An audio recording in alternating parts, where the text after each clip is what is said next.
नमस्कार भक्तों, सुनिए संपूर्ण श्रीमद् भागवत महापुराण कृष्णा टिप्स से।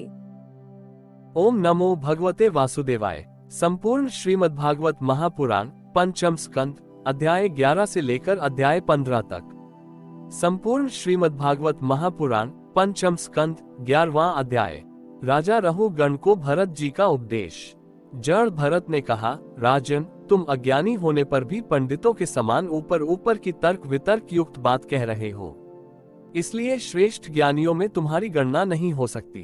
तत्व ज्ञानी पुरुष इस अविचार सिद्ध स्वामी सेवक आदि व्यवहार को तत्व विचार के समय सत्य रूप से स्वीकार नहीं करते। लौकिक व्यवहार के समान ही वैदिक व्यवहार भी सत्य नहीं है, क्योंकि वेद वाक्य भी अधिकतर गृहस्थ जनोचित यज्ञ विधि के विस्तार में ही व्यस्त है, राग द्वेषादि दोषों से रहित। विशुद्ध तत्व ज्ञानी की पूरी पूरी अभिव्यक्ति प्रायः उनमें भी नहीं हुई है, जिसे गृहस्थोचित यज्ञादि कर्मों से प्राप्त होने वाला स्वर्गादि सुख स्वप्न के समान है नहीं जान पड़ता। उसे तत्व ज्ञान कराने में साक्षात उपनिषद वाक्य भी समर्थ नहीं है। जब तक मनुष्य का मन सत्व रज अथवा तमो गुण के वशीभूत रहता है, तब तक वह बिना किसी अंकुश के उसकी ज्ञानेंद्रिय और कर्मेंद्रियों से शुभाशुभ कर्म कराता रहता है। यह मन वासना में विषयासक्त गुणों से प्रेरित विकारी और भूत एवं इंद्रिय रूप 16 कलाओं में मुख्य है। यही भिन्न भिन्न नामों से देवता और मनुष्यादि रूप धारण करके शरीर रूप उपाधियों के भेद से जीव की उत्तमता और अधमता का कारण होता है। यह मायामय मन संसार चक्र में छलने वाला है। यही अपनी देह के अभिमानी जीव से मिलकर उसे काल चक्र से प्राप्त हुए सुख दुख और इनसे व्यतिरिक्त मोह रूप अवश्यंभावी फलों की अभिव्यक्ति करता है। जब तक यह मन रहता है, तभी तक जागृत और स्वप्नावस्था का व्यवहार प्रकाशित होकर जीव का दृश्य बनता है।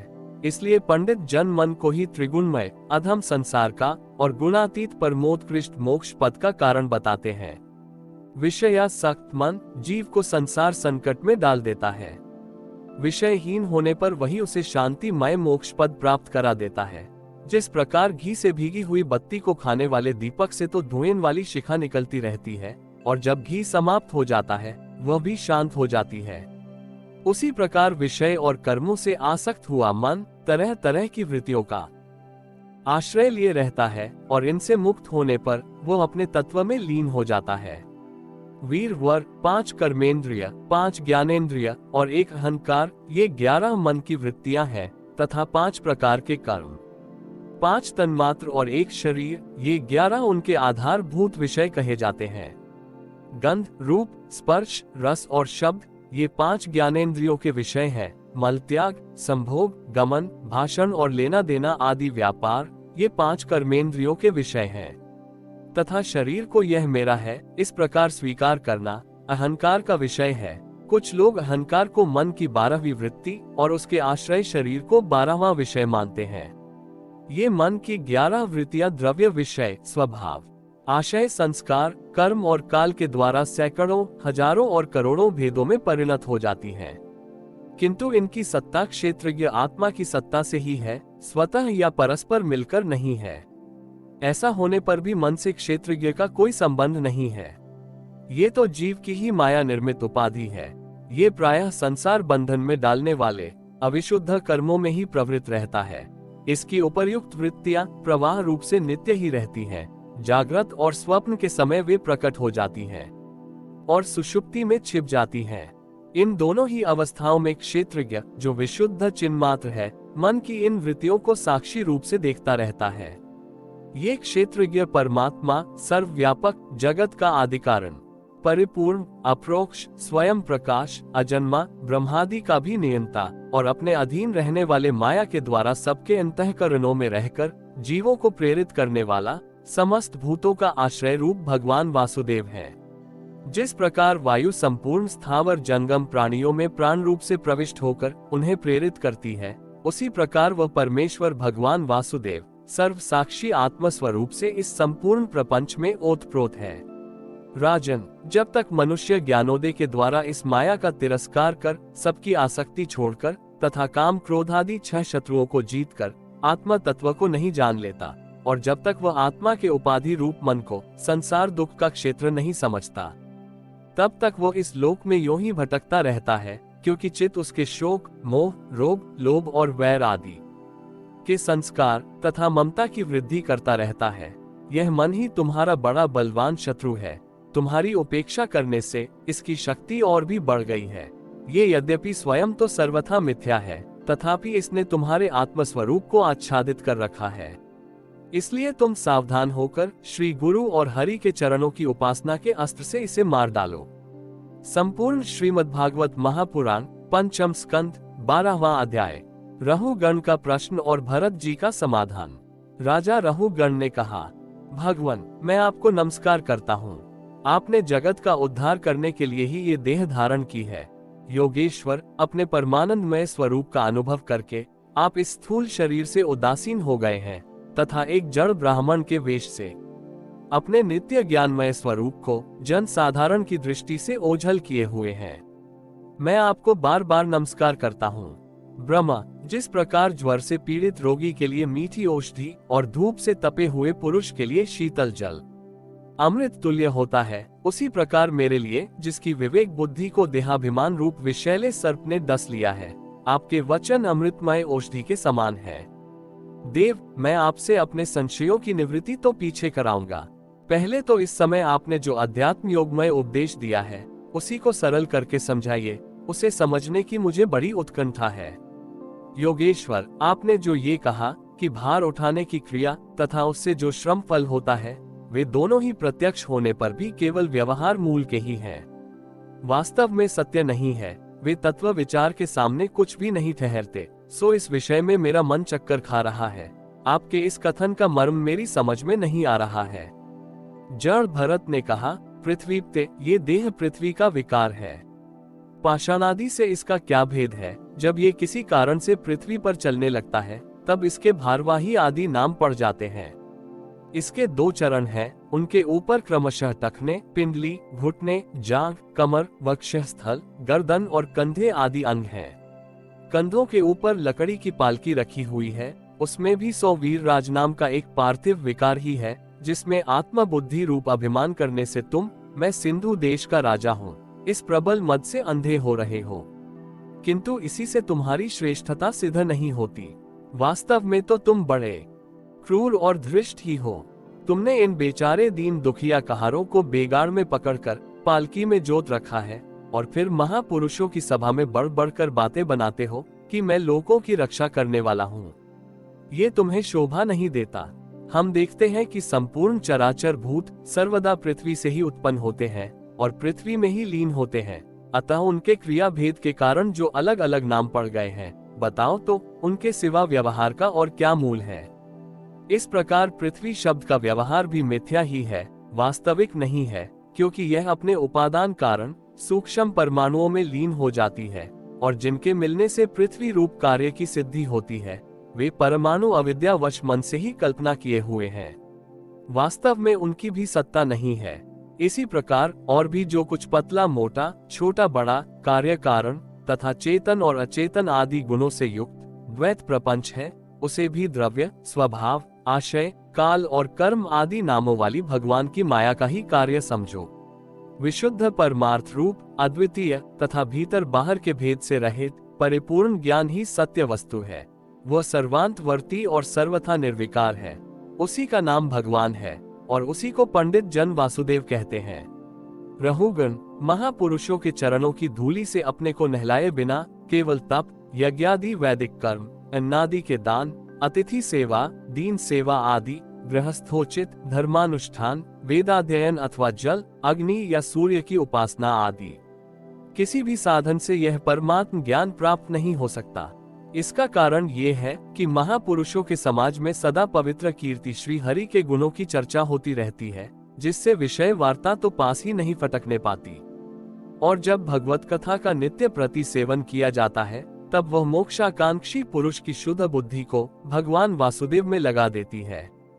पूर्व जन्म में मैं भरत नाम का राजा था। ऐहिक और पारलौकिक दोनों प्रकार के विषयों से विरक्त होकर भगवान की आराधना में ही लगा रहता था, तो भी एक मृग में आसक्ति हो जाने से मुझे परमार्थ से भ्रष्ट होकर अगले जन्म में मृग बनना पड़ा। किंतु भगवान श्री कृष्ण की आराधना के प्रभाव से उस मृग योनि में भी मेरी पूर्व जन्म की स्मृति लुप्त नहीं हुई। इसी से अब मैं जन संसर्ग से डरकर सर्वदा असंग भाव से गुप्त रूप से ही विचरता रहता हूँ। सारांश ये है कि विरक्त महापुरुषों के सत्संग से प्राप्त ज्ञान रूप खड्ग के द्वारा मनुष्य को इस लोक में ही अपने मोह बंधन को काट डालना चाहिए। फिर श्री हरि की लीलाओं के कथन और श्रवण से भगवत स्मृति बनी रहने के कारण वो सुगमता से ही संसार मार्ग को पार करके भगवान को प्राप्त कर सकता है।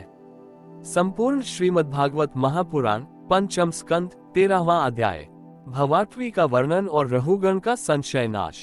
जड़ भरत ने कहा, राजन, ये जीव समूह सुख रूप धन में आसक्त देश देशांतर में घूम फिरकर व्यापार करने वाले व्यापारियों के दल के समान है। इसे माया ने दुस्तर प्रवृत्ति मार्ग में लगा दिया है, इसलिए इसकी दृष्टि सात्विक राजस तामस भेद से नाना प्रकार के कर्मों पर ही जाती है। उन कर्मों में भटकता भटकता ये संसार रूप जंगल में पहुंच जाता है। वहां इसे तनिक भी शांति नहीं मिलती। महाराज, उस जंगल में 6 डाकू हैं। इस वणिक समाज का नायक बड़ा दुष्ट है। उसके नेतृत्व में जब यह वहां पहुंचता है तब ये लुटेरे बलात् इसका सब माल मत्ता लूट लेते हैं तथा भेड़िए जिस प्रकार भेड़ों के झुंड में घुसकर उन्हें खींच ले जाते हैं, उसी प्रकार इसके साथ रहने वाले गीदड़ ही इसे असावधान देखकर इसके धन को इधर उधर खींचने लगते हैं। वो जंगल बहुत सी लता घास और झाड़ झंखाड़ के कारण बहुत दुर्गम हो रहा है। उसमें तीव्र डांस और मच्छर इसे चैन नहीं लेने देते। वहां इसे कभी तो गंधर्व नगर दिखने लगता है और कभी कभी चमचमाता हुआ अति चंचल अगिया बेताल आंखों के सामने आ जाता है। यह वणिक समुदाय इस वन में निवास स्थान जल और धनादि में आसक्त होकर इधर उधर भटकता रहता है। कभी बवंडर से उठी हुई धूल के द्वारा जब सारी दिशाएं धूमाच्छादित सी हो जाती हैं और इसकी आंखों में भी धूल भर जाती है तो इसे दिशाओं का ज्ञान भी नहीं रहता। कभी इसे दिखाई न देने वाले झींगुरों का कर्ण कटु शब्द सुनाई देता है। कभी उल्लुओं की बोली से इसका चित्त व्यथित हो जाता है। कभी इसे भूख सताने लगती है तो यह निंदनीय वृक्षों का ही सहारा टटोलने लगता है और कभी प्यास से व्याकुल होकर मृग तृष्णा की ओर दौड़ लगाता है। कभी जलहीन नदियों की ओर जाता है। कभी अन्न न मिलने पर आपस में एक दूसरे से भोजन प्राप्ति की इच्छा करता है। कभी दावानल में घुसकर अग्नि से झुलस जाता है और कभी यक्ष लोग इसके प्राण खींचने लगते हैं तो ये खिन्न होने लगता है। कभी अपने से अधिक बलवान लोग इसका धन छीन लेते हैं तो ये दुखी होकर शोक और मोह से अचेत हो जाता है। और कभी गंधर्व नगर में पहुंचकर घड़ी भर के लिए सब दुख भूलकर खुशी मनाने लगता है। कभी पर्वतों पर चढ़ना चाहता है तो कांटे और कनकंडों द्वारा पैर चलनी हो जाने से उदास हो जाता है। कुटुंब बहुत बढ़ जाता है और उदर पूर्ति का साधन नहीं होता तो भूख की ज्वाला से संतप्त होकर अपने ही बंधु बांधवों पर खींचने लगता है। कभी अजगर सर्प का ग्रास बनकर वन में फेंके हुए मुर्दे के समान पड़ा रहता है। उस समय इसे कोई सुध बुध नहीं रहती। कभी दूसरे विषैले जंतु इसे काटने लगते हैं तो उनके विष के प्रभाव से अंधा होकर किसी अंधे कुएं में गिर पड़ता और घोर दुखमय अंधकार में बेहोश पड़ा रहता है। कभी मधु खोजने लगता है तो मक्खियां इसके नाक में दम कर देती हैं और इसका सारा अभिमान नष्ट हो जाता है। यदि किसी प्रकार अनेकों कठिनाइयों का सामना करके वह मिल भी गया तो बलात् दूसरे लोग उसे छीन लेते हैं। कभी शीत घाम आंधी और वर्षा से अपनी रक्षा करने में असमर्थ हो जाता है। कभी आपस में थोड़ा बहुत व्यापार करता है तो धन के लोभ में दूसरों को धोखा देकर उनसे वैर ठान लेता है। कभी कभी उस संसार वन में इसका धन नष्ट हो जाता है तो इसके पास शैया आसन रहने के लिए स्थान और सैर सपाटे के लिए सवारी आदि भी नहीं रहते। तब दूसरों से याचना करता है। मांगने पर भी दूसरे से जब उसे अभिलषित वस्तु नहीं मिलती तब पराई वस्तुओं पर अनुचित दृष्टि रखने के कारण इसे बड़ा तिरस्कार सहना पड़ता है। इस प्रकार व्यवहारिक संबंध के कारण एक दूसरे से द्वेष भाव बढ़ जाने पर भी वह वणिक समूह आपस में विवाहादि संबंध स्थापित करता है और फिर इस मार्ग में तरह तरह के कष्ट और धन क्षय आदि संकटों को भोगते भोगते मृतकवत हो जाता है। साथियों में से जो मरते जाते हैं उन्हें जहां का तहां छोड़कर नवीन उत्पन्न हुओं को साथ लिए वो बंजारों का समूह बराबर आगे ही बढ़ता रहता है। वीरवर उनमें से कोई प्राणी न तो आज तक वापस लौटा है और न किसी ने इस संकट पूर्ण मार्ग को पार करके परमानंदमय योग की ही शरण ली है। जिन्होंने बड़े बड़े दिक्पालों को जीत लिया है वे धीर वीर पुरुष भी पृथ्वी में यह मेरी है ऐसा अभिमान करके आपस में वैर ठान कर संग्राम भूमि में जूझ जाते हैं, तो भी उन्हें भगवान विष्णु का वो अविनाशी पद नहीं मिलता जो वैरहीन परम हंसों को प्राप्त होता है। इस भवाटवी में भटकने वाला ये बंजारों का दल कभी किसी लता की डालियों का आश्रय लेता है और उस पर रहने वाले मधुर भाषी पक्षियों के मोह में फंस जाता है, कभी सिंहों के समूह से भय मानकर बगुला, कंक और गिद्धों से प्रीति करता है। जब उनसे धोखा उठाता है तब हंसों की पंक्ति में प्रवेश करना चाहता है, किंतु उसे उनका आचार नहीं सुहाता, इसलिए वानरों में मिलकर उनके जाति स्वभाव के अनुसार दाम्पत्य सुख में रत रहकर विषय भोगों से इंद्रियों को तृप्त करता रहता है और एक दूसरे का मुख देखते देखते अपनी आयु की अवधि को भूल जाता है। वहां वृक्षों में क्रीड़ा करता हुआ पुत्र और स्त्री के स्नेह पाश में बंध जाता है। इसमें मैथुन की वासना इतनी बढ़ जाती है कि तरह तरह के दुर्व्यवहारों से दीन होने पर भी यह विवश होकर अपने बंधन को तोड़ने का साहस नहीं कर सकता। कभी असावधानी से पर्वत की गुफा में गिरने लगता है तो उसमें रहने वाले हाथी से डरकर किसी लता के सहारे लटका रहता है। शत्रु दमन, यदि किसी प्रकार इसे उस आपत्ति से छुटकारा मिल जाता है तो ये फिर अपने गोल में मिल जाता है। जो मनुष्य माया की प्रेरणा से एक बार इस मार्ग में पहुंच जाता है उसे भटकते भटकते अंत तक अपने परम पुरुषार्थ का पता नहीं लगता। रहुगण, तुम भी इसी मार्ग में भटक रहे हो, इसलिए अब प्रजा को दंड देने का कार्य छोड़कर समस्त प्राणियों के सुहृद हो जाओ और विषयों में अनासक्त होकर भगवत सेवा से तीक्ष्ण किया हुआ ज्ञान रूप खड्ग लेकर इस मार्ग को पार कर लो। राजा रहुगण ने कहा, अहो, समस्त योनियों में यह मनुष्य जन्म ही श्रेष्ठ है। अन्यान्य लोकों में प्राप्त होने वाले दयादि उत्कृष्ट जन्मों से भी क्या लाभ है, जहाँ भगवान ऋषिकेश के पवित्र यश से शुद्ध अंतःकरण वाले आप जैसे महात्माओं का अधिकाधिक समागम नहीं मिलता। आपके चरण कमलों की रज का सेवन करने से जिनके सारे पाप ताप नष्ट हो गए हैं, उन महानुभावों को भगवान विशुद्ध भक्ति प्राप्त होना कोई विचित्र बात नहीं है। मेरा तो आपके 2 घड़ी के सत्संग से ही सारा कुतर्क मूलक अज्ञान नष्ट हो गया है। श्री सुखदेव जी कहते हैं, उत्तरानंदन, इस प्रकार उन परम प्रभावशाली ब्रह्मर्षि पुत्र ने अपना अपमान करने वाले सिंधु नरेश रहुगण को भी अत्यंत करुणावश आत्म तत्व का उपदेश दिया। तब राजा रहुगण ने दीन भाव से उनके चरणों की वंदना की। फिर वे परिपूर्ण समुद्र के समान शांत चित्त और उप्रतेंद्रिय होकर पृथ्वी पर विचरने लगे। उनके सत्संग से परमात्म तत्व का ज्ञान पाकर सौवीरपति रहुगण ने भी अंतःकरण में अविद्यावश आरोपित देहात्म बुद्धि को त्याग दिया। राजन, जो लोग भगवदाश्रित अनन्य भक्तों की शरण ले लेते हैं उनका ऐसा ही प्रभाव होता है, उनके पास अविद्या ठहर नहीं सकती। राजा परीक्षित ने कहा, महाभागवत मुनि श्रेष्ठ, आप परम विद्वान हैं। आपने रूपकादि के द्वारा अप्रत्यक्ष रूप से जीवों के जिस संसार रूप मार्ग का वर्णन किया है उस विषय की कल्पना विवेकी पुरुषों की बुद्धि ने की है, वो अल्प बुद्धि वाले पुरुषों की समझ में सुगमता से नहीं आ सकता। अतः मेरी प्रार्थना है कि इस दुर्बोध विषय को रूपक का स्पष्टीकरण करने वाले शब्दों से खोलकर समझाइए। संपूर्ण श्रीमद्भागवत महापुराण पंचम स्कंद 14वां अध्याय भवाटवी का स्पष्टीकरण। श्री सुखदेव जी कहते हैं, राजन, देहाभिमानी जीवों के द्वारा सत्वादी गुणों के भेद से शुभ, अशुभ और मिश्र 3 प्रकार के कर्म होते रहते हैं। उन कर्मों के द्वारा ही निर्मित नाना प्रकार के शरीरों के साथ होने वाला जो संयोग वियोगादि रूप अनादि संसार जीव को प्राप्त होता है, उसके अनुभव के 6 द्वार हैं, मन और 5 ज्ञानेंद्रियां। उनसे विवश होकर यह जीव समूह मार्ग भूलकर भयंकर वन में भटकते हुए धन के लोभी बंजारों के समान पर समर्थ भगवान विष्णु के आश्रित रहने वाली माया की प्रेरणा से बिहड़ वन के समान दुर्गम मार्ग में पड़कर संसार वन में जा पहुंचाता है। यह वन शमशान के समान अत्यंत अशुभ है।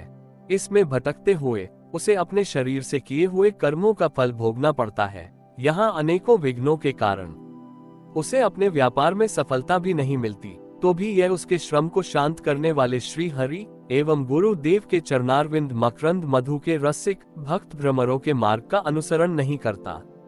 इस संसार वन में मन सहित 6 इंद्रियां ही अपने कर्मों की दृष्टि से डाकुओं के समान है। पुरुष बहुत सा कष्ट उठाकर जो धन कमाता है उसका उपयोग धर्म में होना चाहिए। वही धर्म यदि साक्षात भगवान परम पुरुष की आराधना के रूप होता है तो उसे परलोक में निःश्रेयस का हेतु बतलाया गया है। किंतु जिस मनुष्य का बुद्धि रूप सारथी विवेकहीन होता है और मन वश में नहीं होता, उसके उस धर्मोपयोगी धन को ये मन सहित 6 इंद्रियां देखना, स्पर्श करना, सुनना, स्वाद लेना, सूंघना, संकल्प विकल्प करना और निश्चय करना, इन वृत्तियों के द्वारा गृहस्थोचित विषय भोगों में फंसाकर उसी प्रकार लूट लेती है, जिस प्रकार बेईमान मुखिया का अनुगमन करने वाले एवं असावधान बंजारों के दल का धन चोर डाकू लूट ले जाते हैं। ये ही नहीं, उस संसार वन में रहने वाले उसके कुटुंबी भी, जो नाम से तो स्त्री पुत्रादि कहे जाते हैं, किंतु कर्म जिनके साक्षात भेड़ियों और गीदड़ों के समान होते हैं, उस अर्थ लोलुप कुटुंबी के धन को उसकी इच्छा न रहने पर भी उसके देखते देखते इस प्रकार छीन ले जाते हैं, जैसे भेड़िए गड़रियों से सुरक्षित भेड़ों को उठा ले जाते हैं।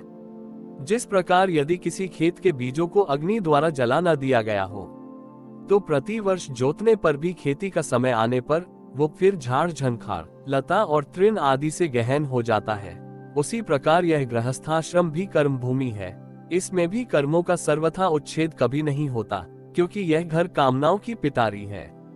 उस गृहस्थाश्रम में आसक्त हुए व्यक्ति के धन रूप बाहरी प्राणों को डांस और मच्छरों के समान नीच पुरुषों से तथा टिड्डी, पक्षी, चोर और चूहे आदि से क्षति पहुंचती रहती है। कभी इस मार्ग में भटकते भटकते यह अविद्या, कामना और कर्मों से कलुषित हुए अपने चित्त से दृष्टि दोष के कारण इस मर्त्य लोक को, जो गंधर्व नगर के समान असत है, सत्य समझने लगता है। फिर खान पान और स्त्री प्रसंगादि व्यसनों में फंसकर मृग तृष्णा के समान मिथ्या विषयों की ओर दौड़ने लगता है। कभी बुद्धि के रजोगुण से प्रभावित होने पर सारे अनर्थों की जड़ अग्नि के मल रूप सोने को ही सुख का साधन समझकर उसे पाने के लिए लालायित हो इस प्रकार दौड़ धूप करने लगता है, जैसे वन में जाड़े से तिथुरता हुआ पुरुष अग्नि के लिए व्याकुल होकर उन्मुख पिशाच की अगिया बेताल की ओर उसे आग समझकर दौड़े। कभी इस शरीर को जीवित रखने वाले घर, अन्न, जल और धन आदि में अभिनिवेश करके इस संसारारण्य में इधर उधर दौड़ धूप करता रहता है। कभी बवंडर के समान आंखों में धूल झोंक देने वाली स्त्री गोद में बैठा लेती है, तो तत्काल रागांध सा होकर सत्पुरुषों की मर्यादा का भी विचार नहीं करता। उस समय नेत्रों में रजोगुण की धूल भर जाने से बुद्धि ऐसी मलिन हो जाती है कि अपने कर्मों के साक्षी दिशाओं के देवताओं को भी भुला देता है। कभी अपने आप ही एकाध बार विषयों का मिथ्यात्व जान लेने पर भी अनादिकाल से देह में आत्म बुद्धि रहने से विवेक बुद्धि नष्ट हो जाने के कारण उन मरु मरीचिका तुल्य विषयों की ओर ही फिर दौड़ने लगता है। कभी प्रत्यक्ष शब्द करने वाले उल्लू के समान शत्रुओं की और परोक्ष रूप से बोलने वाले झींगुरों के समान राजा की अति कठोर एवं दिल को दहला देने वाली डरावनी डांट डपट से इसके कान और मन को बड़ी व्यथा होती है। पूर्व पुण्य क्षीण हो जाने पर ये जीवित ही मुर्दे के समान हो जाता है, और जो कारस्कर एवं काक तुंड आदि जहरीले फलों वाले पाप वृक्षों इसी प्रकार की दूषित लताओं और विषैले कुओं के समान है, तथा जिनका धन इस लोक और परलोक दोनों के ही काम में नहीं आता, और जो जीते हुए भी मुर्दे के समान है, उन कृपण पुरुषों का आश्रय लेता है। कभी असत पुरुषों के संग से बुद्धि बिगड़ जाने के कारण सुखी नदी में गिरकर दुख ही होने के समान इस लोक और परलोक में दुख देने वाले पाखंड में फंस जाता है। जब दूसरों को सताने से उसे अन्न भी नहीं मिलता, तब वह अपने सगे पिता पुत्रों को अथवा पिता या पुत्र आदि का एक तिनका भी जिनके पास देखता है, उनको फाड़ खाने के लिए तैयार हो जाता है। कभी दावानल के समान प्रिय विषयों से शून्य एवं परिणाम में दुखमय घर में पहुंचता है, तो वहां इष्ट जनों के वियोगादि से उसके शोक की आग भड़क उठती है। उससे संतप्त होकर वो बहुत ही खिन्न होने लगता है। कभी काल के समान भयंकर राजकुल रूप राक्षस इसके परम प्रिय धन रूप प्राणों को हर लेता है, तो यह मरे हुए के समान निर्जीव हो जाता है। कभी मनोरथ के पदार्थों के समान अत्यंत असत पिता पितामह आदि संबंधों को सत्य समझकर उनके सहवास से स्वप्न के समान क्षणिक सुख का अनुभव करता है। गृहस्थाश्रम के लिए जिस कर्म विधि का महान विस्तार किया गया है, उसका अनुष्ठान किसी पर्वत की कड़ी चढ़ाई के समान ही है। लोगों को उस ओर प्रवृत्त देखकर उनकी देखा देखी जब ये भी उसे पूरा करने का प्रयत्न करता है, तब तरह तरह की कठिनाइयों से क्लेशित होकर कांटे और कनकों से भरी भूमि में पहुंचे हुए व्यक्ति के समान दुखी हो जाता है। कभी पेट की असह्य ज्वाला से अधीर होकर अपने कुटुंब पर ही बिगड़ने लगता है। फिर जब निद्रा रूप अजगर के चंगुल में फंस जाता है, तब अज्ञान रूप घोर अंधकार में डूबकर सूने वन में फेंके हुए मुर्दे के समान सोया पड़ा रहता है। उस समय इसे किसी बात की सुधि नहीं रहती। कभी दुर्जन रूप काटने वाले जीव इतना काटते तिरस्कार करते हैं कि इसके गर्भ रूप दांत, जिनसे ये दूसरों को काटता था, टूट जाते हैं। तब इसे अशांति के करना नींद भी नहीं आती, तथा मर्म वेदना के कारण क्षण क्षण में विवेक शक्ति क्षीण होते रहने से अंत में अंधे की भांति यह नरक रूप अंधे कुएं में जा गिरता है। कभी विषय सुख रूप मधु कणों को ढूंढते ढूंढते जब ये लुक छिप कर पर स्त्री या पर धन को उड़ाना चाहता है, तब उनके स्वामी या राजा के हाथ से मारा जाकर ऐसे नरक में जा गिरता है जिसका और छोर नहीं है। इसी से ऐसा कहते हैं कि प्रवृत्ति मार्ग में रहकर किए हुए लौकिक और वैदिक दोनों ही प्रकार के कर्म जीव को संसार की ही प्राप्ति कराने वाले हैं। यदि किसी प्रकार राजा आदि के बंधन से छूट भी गया, तो अन्याय से अपहरण किए हुए उन स्त्री और धन को देवदत्त नाम का कोई दूसरा व्यक्ति छीन लेता है और उससे विष्णु मित्र नाम का कोई तीसरा व्यक्ति झटक लेता है।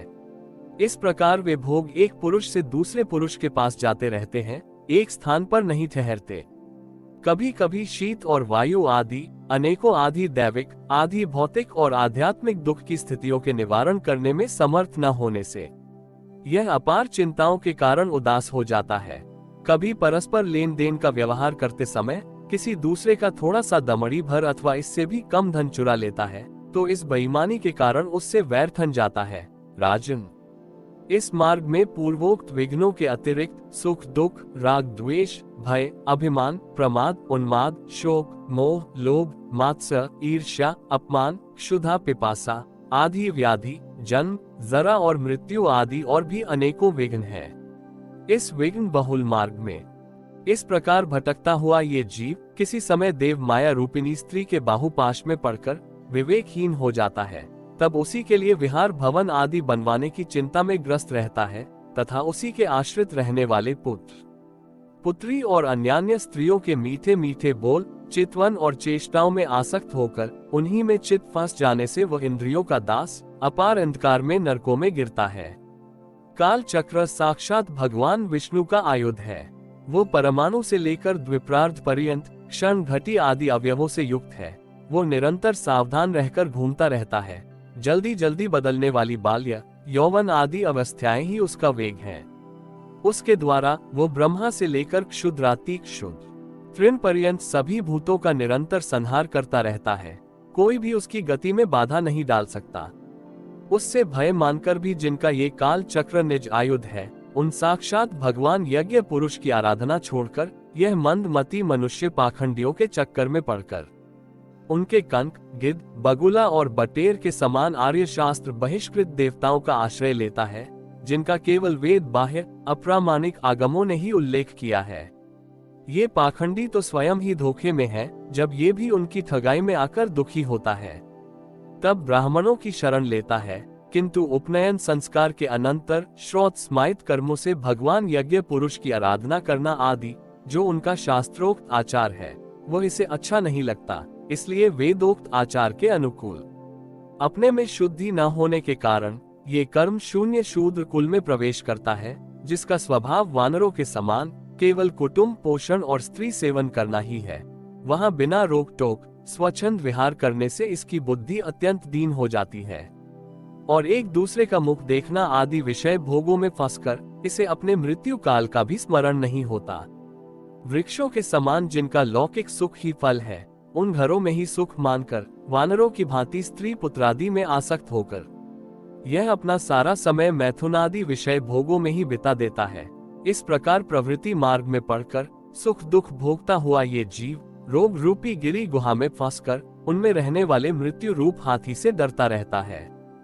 कभी कभी शीत, वायु आदि अनेक प्रकार के आदि दैविक, आदि भौतिक और आध्यात्मिक दुखों की निवृत्ति करने में जब असफल हो जाता है, तब उस समय अपार विषयों की चिंता से ये खिन्न हो उठता है। कभी आपस में क्रय विक्रय आदि व्यापार करने पर बहुत कंजूसी करने से इसे थोड़ा सा धन हाथ लग जाता है। कभी धन नष्ट हो जाने से जब इसके पास सोने, बैठने और खाने आदि की भी कोई सामग्री नहीं रहती, तब अपने अभीष्ट भोग न मिलने से यह उन्हें चोरी आदि बुरे उपायों से पाने का निश्चय करता है। इससे इसे जहां तहां दूसरों के हाथ से बहुत अपमानित होना पड़ता है। इस प्रकार धन की आसक्ति से परस्पर वैर भाव बढ़ जाने पर भी यह अपनी पूर्व वासनाओं से विवश होकर आपस में विवाहादि संबंध करता और छोड़ता रहता है। इस संसार मार्ग में चलने वाला ये जीव अनेक प्रकार के क्लेश और विघ्न बाधाओं से बाधित होने पर भी मार्ग में जिस पर जहां आपत्ति आती है अथवा जो कोई मर जाता है उसे जहां का तहां छोड़ देता है तथा नए जन्मे हुओं को साथ लगाता है। कभी किसी के लिए शोक करता है, किसी का दुख देखकर मूर्छित हो जाता है, किसी के वियोग होने की आशंका से भयभीत हो उठता है, किसी से झगड़ने लगता है, कोई आपत्ति आती है तो रोने चिल्लाने लगता है, कहीं मन के अनुकूल बात हो गई तो प्रसन्नता के मारे फूला नहीं समाता। कभी गाने लगता है और कभी उन्हीं के लिए बंधने में भी नहीं हिचकता। साधुजन इसके पास कभी नहीं आते, ये साधु संग से सदा वंचित रहता है। इस प्रकार यह निरंतर आगे ही बढ़ रहा है जहां से इसकी यात्रा आरंभ हुई है, और जिसे इस मार्ग की अंतिम अवधि कहते हैं उस परमात्मा के पास यह अभी तक नहीं लौटा है। परमात्मा तक तो योग शास्त्र की भी गति नहीं है। जिन्होंने सब प्रकार के दंड शासन का त्याग कर दिया है वे निवृत्ति परायण संयतात्मा मुनिजन ही उसे प्राप्त कर पाते हैं। जो दिग्गजों को जीतने वाले और बड़े बड़े यज्ञों का अनुष्ठान करने वाले राजर्षि हैं, उनकी भी वहां तक गति नहीं है। वे संग्राम भूमि में शत्रुओं का सामना करके केवल प्राण परित्याग ही करते हैं तथा जिसमें यह मेरी है ऐसा अभिमान करके वैर ठाना था, उस पृथ्वी में ही अपना शरीर छोड़कर स्वयं परलोक को चले जाते हैं। इस संसार से वे भी पार नहीं होते। अपने पुण्य कर्मरूप लता का आश्रय लेकर यदि किसी प्रकार यह जीव इन आपत्तियों से अथवा नरक से छुटकारा पा भी जाता है तो फिर इसी प्रकार संसार मार्ग में भटकता हुआ इस जन समुदाय में मिल जाता है। यही दशा स्वर्ग आदि ऊर्ध्व लोकों में जाने वालों की भी है। राजन, राजर्षि भरत के विषय में पंडित जन ऐसा कहते हैं, जैसे गरुड़ जी की होड़ कोई मक्खी नहीं कर सकती, उसी प्रकार राजर्षि महात्मा भरत के मार्ग का कोई अन्य राजा मन से भी अनुसरण नहीं कर सकता। उन्होंने पुण्य कीर्ति श्री हरि में अनुरक्त होकर अति मनोहर स्त्री, पुत्र, मित्र और राज्यादि को युवावस्था में ही विष्ठा के सामन त्याग दिया था। दूसरों के लिए तो इन्हें त्यागना बहुत ही कठिन है।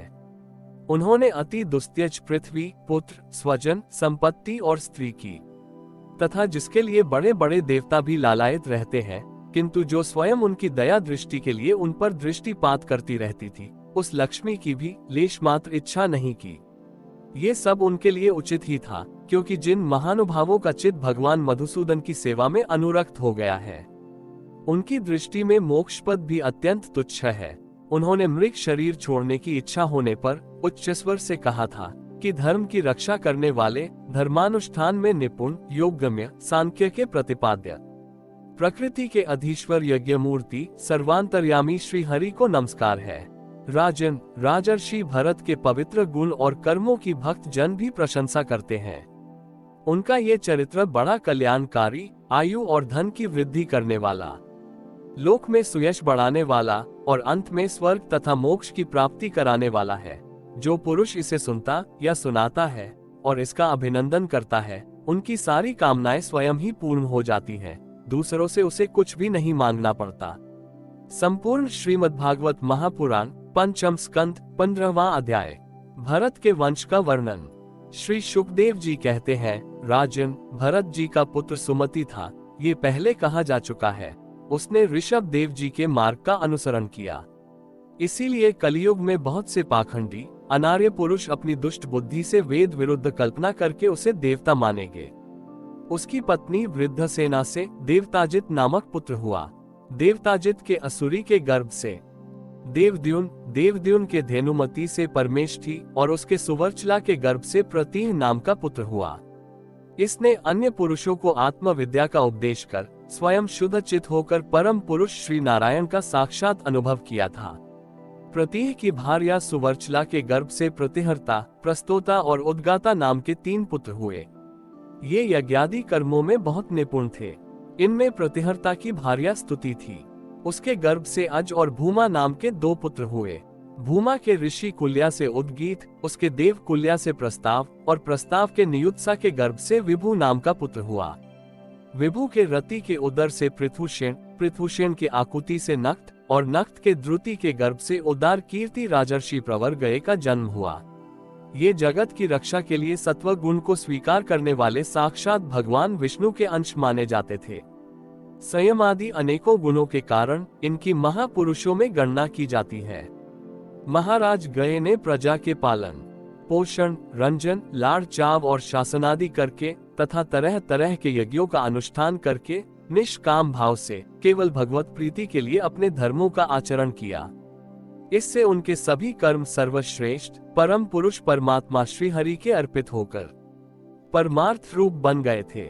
इससे तथा ब्रह्मवेता महापुरुषों के चरणों की सेवा से उन्हें भक्ति योग की प्राप्ति हुई।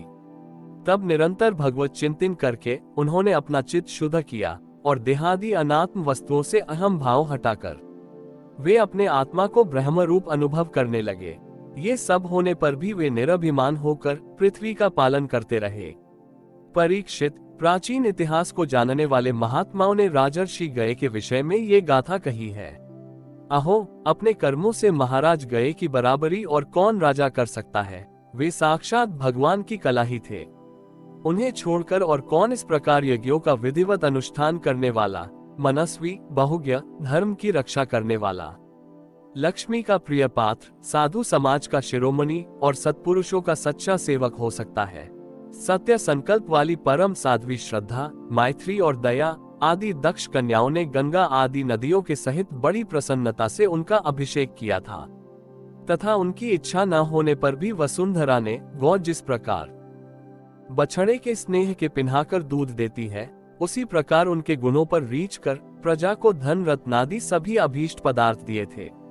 उन्हें कोई कामना न थी, तब भी वेदोक्त कर्मों ने उनको सब प्रकार के भोग दिए। राजाओं ने युद्ध स्थल में उनके बाणों से सत्कृत होकर नाना प्रकार की भेंटें दी तथा ब्राह्मणों ने दक्षिणादि धर्म से संतुष्ट होकर उन्हें परलोक में मिलने वाले अपने धर्म फल का छठा अंश दिया। उनके यज्ञ में बहुत अधिक सोमपान करने से इंद्र उन्मत्त हो गए थे तथा उनके अत्यंत श्रद्धा तथा विशुद्ध और निश्चल भक्ति भाव से समर्पित किए हुए यज्ञ फल को भगवान यज्ञ पुरुष ने साक्षात प्रकट होकर ग्रहण किया था, जिनके तृप्त होने से ब्रह्मा जी से लेकर देवता, मनुष्य, पशु, पक्षी, वृक्ष एवं तृण पर्यंत सभी जीव तत्काल तृप्त हो जाते हैं। वे विश्वात्मा श्री हरि नित्य तृप्त होकर भी राजर्षि गए के यज्ञ से तृप्त हो गए थे, इसलिए उनकी बराबरी कोई दूसरा व्यक्ति कैसे कर सकता है। महाराज गए के गयंती के गर्भ से चित्ररथ, सुगति और अवरोधन नामक 3 पुत्र हुए। उनमें चित्ररथ की पत्नी ऊर्णा से सम्राट का जन्म हुआ। सम्राट के उत्कला से मरीचि और मरीचि के बिंदुमती से बिंदुमार नामक पुत्र हुआ। उसके सरघा से मधु, मधु के सुम्न से वीरव्रत और वीरव्रत के भोजा से मंथु और प्रमंथु नाम के 2 पुत्र हुए। उनमें से मंथु के सत्या के गर्भ से भौवन, भौवन के दुष्णा के उदर से त्वष्टा, त्वष्टा के विरोचना से विरज और विरज के विशुचि नाम की भार्या से शतचित आदि 100 पुत्र और 1 कन्या का जन्म हुआ। विरज के विषय में ये श्लोक प्रसिद्ध है, जिस प्रकार भगवान विष्णु देवताओं की शोभा बढ़ाते हैं, उसी प्रकार इस प्रियव्रत वंश को इसमें सबसे पीछे उत्पन्न हुए राजा विरज ने अपने सुयश से विभूषित किया था। हरि ओम तत्सत। इति श्रीमद्भागवत महापुराण पंचम स्कंद अध्याय 11 से लेकर अध्याय 15 तक संपूर्ण।